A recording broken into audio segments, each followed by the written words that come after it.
I can't tell you how many times I have heard somebody say, I could never do that. And I think, why not? Why not actually? They think they cannot do it because they have come to define themselves as a person who is not wealthy enough or talented enough or smart enough or hot enough or skinny enough or whatever enough to be the person that does that thing. What if we were to ask ourselves instead, what do I have to do to become the person who can do that thing? People always think of adventure in terms of these spectacular things, you know? But I firmly believe that adventure is also about these apparently little things that shift our perceptions about ourselves and what we are capable of doing. Now, adventuresome people, they start off from a comfort zone, and then they step outside the comfort zone. Adventuresome people don't exist in some mythical realm where they're just like fearless and everything is totally possible all the time. And I want you to answer the top question, which is, what is something that you have longed to do, dreamed of doing, and have not been able to do? It doesn't matter what it is. 10 seconds max. That's just the first thing that pops into your head. It's not a test. I'm not going to ask you to hand them in afterwards so I can laugh at them or anything. No, it's all good. It's all good.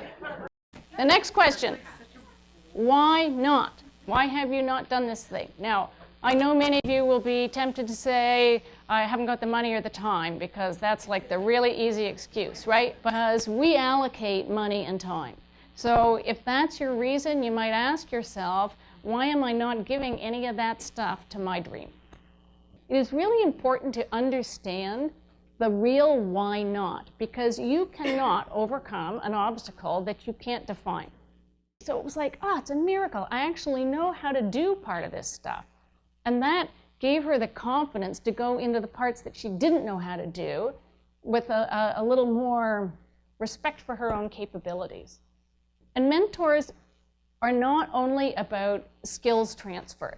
They could just be an inspiration. Somebody that you look at and you go, oh man, if she can do that thing, I can totally do this thing. So who might inspire you or teach you the things that you need? And you could have a whole list of those people. Sometimes all you have to do is Google it and you will find somebody who will do that for you, but a human is always nice. Well, not always, but often. We often have these alter egos, right? And there's some area of our life in which we're like a tiger, and you can get that alter ego part of your character to give your sissy ass a shove when you're being a wimp, right? You can remember that, yeah, I am this person, but I'm also this person in these other circumstances.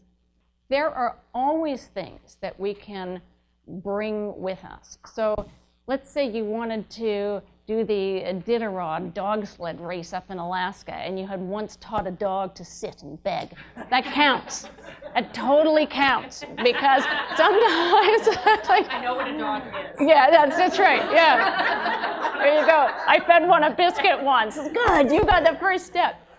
But it can be really little things, but those things build on each other to give us the capabilities to take that first step. And this is my favorite tool. This is the magic question. What is the worst that can happen?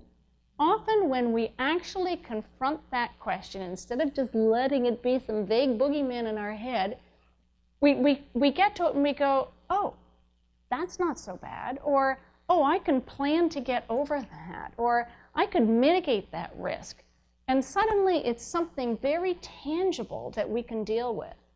But these things help you step out of that comfort zone and do something new, to get you from that place where you are thinking, I am not a person who can do that thing, and start thinking, well, okay, so maybe I could just do that little thing. And then you become a person who is slightly expanded, and then slightly expanded, and slightly expanded, so that if your life was like this originally, now through these little tiny moves, your life is looking like this in terms of the things that you feel are possible.